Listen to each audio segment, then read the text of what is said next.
Yeah, really looking forward to it. I think there's no doubt that the FAI Cup, in my opinion, has been devalued to a point this season. So I think this is an opportunity for both teams to put a special day on. I think there's no doubt they're the two best teams.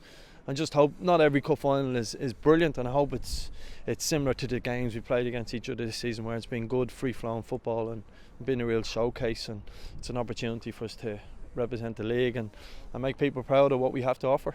Why is it being devalued? Well, I think there's no doubt we've had, like for example, a quarter final we had to play on a Monday night down in Waterford, and just throwed in an old game against Cork on the Friday before that, where we're trying to win the league. We've had other issues and teams moved, games moved. So this is the showcase cup. We should be very proud of this cup. So people have forgotten about that, and maybe I shouldn't bring it up, but I really hope we can finish it in style here in the Aviva Stadium. News today that Chris Shields won't be available due to suspension. What happened? Well, I mean, look, this season we've had a huge amount of adversity. We've had, ridiculous amount of injuries, impact. We've only had one muscle injury again. The semi-final, that was Patrick played, and we had to play. The fixture computer decided, well, you have to play on Monday before that as well. So we've always bounced back. We've always been strong.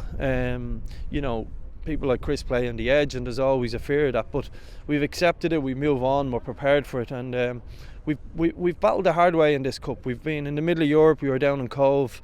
We've been away to Waterford, away to Derry, and away to Sligo. So if we're going to win this cup, we'll have to do it the hard way, and not having Chris makes it a little bit more difficult than it needs to be. Is there an argument, given that you had won the league, of maybe not playing him in the last couple of league games because he was on yellows, or yeah, look, there's loads of different scenarios, and I'll speak about that after the cup final. The one thing we've never done is made excuses in any way, shape or form. So it is what it is. We'll accept it and move on. Not overly happy about it, but there you go. We have, we've real competition. We've worked on different systems with things like this in mind. We've toyed around with three at the back, for argument's sake. So we've a lot we can do, and we're very comfortable with the squad we have. Having had 4 cup finals here in a row, will cup final week or cup final day change much, or will it be same? No, I mean, I think the players are very experienced. But at the same time, it's a different day. It's a special day. It's one of the most special days of your life. We've experienced winning here, and we've experienced losing, and I have as a player as well. I've also experienced being left out of a team and being in a team as well. So I get all of that stuff, and it's difficult. Every player will want to play, but we've a fantastic squad, and you could debate our team all day long in terms of who starts. So just a normal week for us in that sense, but there's a little edge to it because it's an opportunity for us to create a little bit of history, and we'll go after it in the right manner. And no matter what happens, we've had a great season this year. It's just a chance to finish it in style. We try and keep training and everything as normal as possible. Obviously all the media that comes with the final keeps you on your toes and keeps you busy, but other than that, we try and keep everything as normal as possible.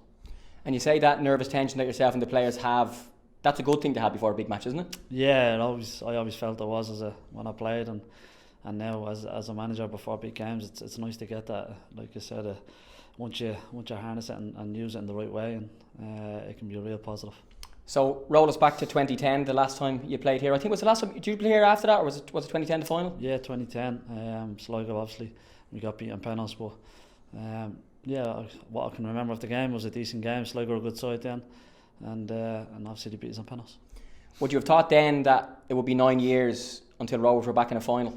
I know you weren't, you were going to be the manager and stuff, but like it's been a long wait.